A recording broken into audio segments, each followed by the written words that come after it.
There came a point in my life where I got hit in the head and it caused brain damage, just to say that right out loud. And so I had to relearn how to read. I had to relearn how to talk. I had to relearn how to write. But at that point, I didn't relearn my faith. I didn't relearn my religion.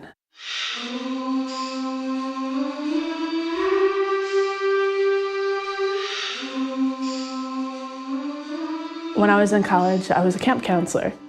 It was 14-year-olds, 13-year-olds, and every day they went into this water park for about an hour. But in order to get there, they had to, from me, get a green rubber band.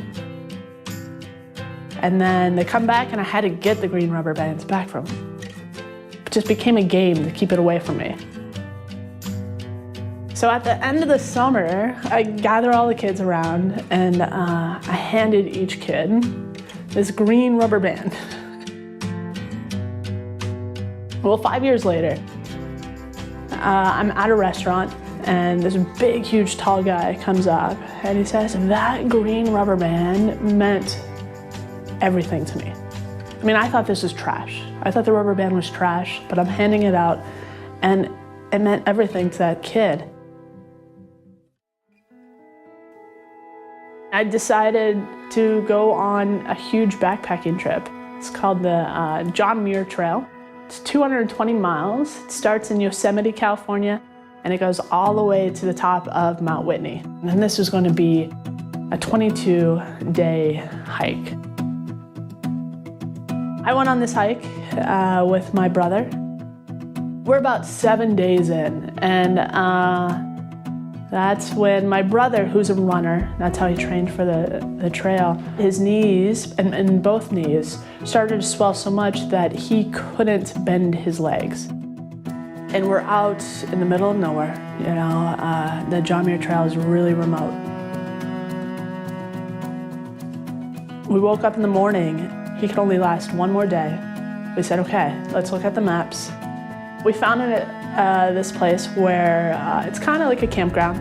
I think it was about 12 miles from where we were. We had to go over Silver Pass, which is another 10,000 foot pass.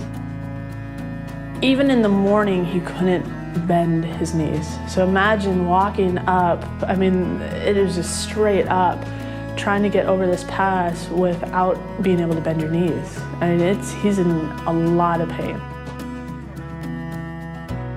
To hike 12 miles with all that pain took us all day long. I hiked behind my brother. I hiked behind so he wouldn't see me, but I was crying all day. My first thoughts were help. Please, help. And then it gets to, well, who are you saying this to? You know, I just said, Christ. Christ, I'm saying this to you. I'm asking for help. I need a sign. I wanted a sign, and I wanted it right then. And this became my prayer all day long. It's probably the first time that I've ever prayed in my life. This was from my heart. We get over the pass, excruciating pain, and I said, okay, we need a break. I'm, off the path, on a rock, and still praying, because that's where it led me to. And I look down, and what do I find? A green rubber band. To anybody else, a rubber band is trash. Let me pick that up. Someone left trash on the trail. But to me, that was a sign from God. Simple as that. At that moment in my life, putting on that was my complete yes to God. I said yes. Whatever you have planned for me, I say yes to.